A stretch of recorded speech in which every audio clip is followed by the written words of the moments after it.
কেইদিনমান পিছত আপোনালোকে দেখিব যে গোলাঘাটৰ পৰা কমাৰ বন্ধাৰ পৰা আমি গহপুৰলৈকে পানী তলেদি যাম, সুৰংগ বনিব।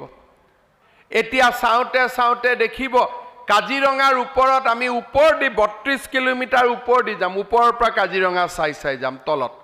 এই ধৰণে উৰণীয়া সেতু বনি আছে। এটা মানুহে ভাবে এইবোৰ হ'ব জানো? ২৬ চনৰ আগতে কাম আৰম্ভ হৈ যাব আৰু ৩০ চনৰ আগতে এইবোৰ আমি সব দেখা পাই যাম। কতো কোনো অসুবিধা নাই, ধুনীয়াকৈ কামবিলাক আজি অসমত দুখীয়া দৰিদ্ৰ মানুহৰো কাম হৈ আছে আৰু বিকাশৰ কৰ্মযজ্ঞও আৰম্ভ হৈছে। আগতে কাম বুলি ক'লে এখন জিলাতে আছিল, আজি যদি গুৱাহাটীত কাম হৈছে লগে লগে যোৰহাটতো কাম হৈছে, যোৰহাটত কাম হৈছে যদি ডিব্ৰুগড়ত হৈছে, ডিব্ৰুগড়ত কাম হৈছে যদি আজি লখিমপুৰতো হৈছে।